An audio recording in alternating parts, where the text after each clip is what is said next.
Hanap mo ba ay napakasarap na merienda at pwede ring pangnegosyo? Tara, gawa tayo. Hello everyone! For today's video ay gagawa tayo ng super yummy, creamy at napakadaling recipe. Kailangan lamang natin ng 1/3 cup ng sugar. Sprinkle po natin ito sa isang pan at isa lang po natin sa mahinang apoy at hintayin po natin itong mag-caramelize. Bantayan po natin ito at isa lang lamang natin sa mahinang apoy para hindi siya masunog. At kapag okay na, hayaan po muna natin itong lumamig para siya po ay tumigas.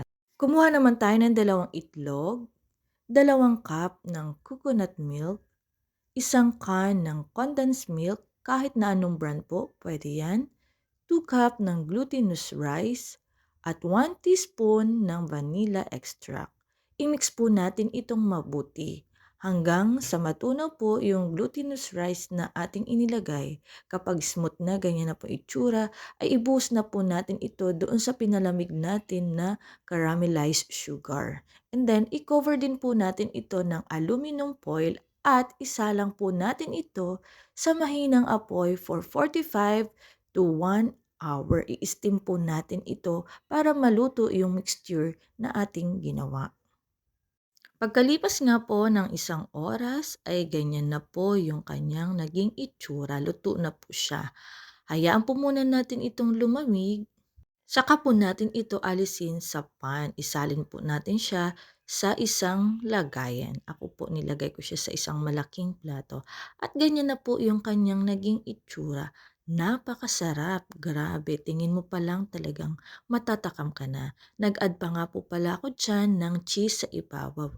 Pero kayo, kahit na anong gusto niyo pong pan-toppings ay pwede naman. Pero sa akin, dahil matamis nga siya, para mabalance yung lasa ay nilagyan ko po ng cheese sa ibabaw.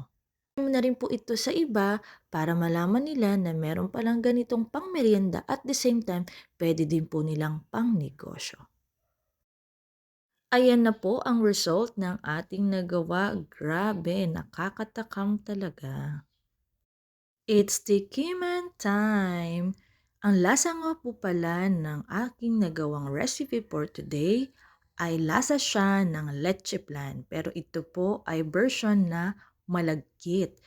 At the same time, napakasarap po niya dahil hindi siya sobrang matamis, na i-balance po siya ng cheese na ating inilagay. So yun lamang po for today's video. Hope na nag-enjoy po kayo. Pakipollow niyo na rin po pala ako para sa mga susunod nating upload na videos ay updated po kayo at malaman niyo na naman ang mga panibagong recipe na pwede na po nating pagkakitaan. Yun lamang. Bye!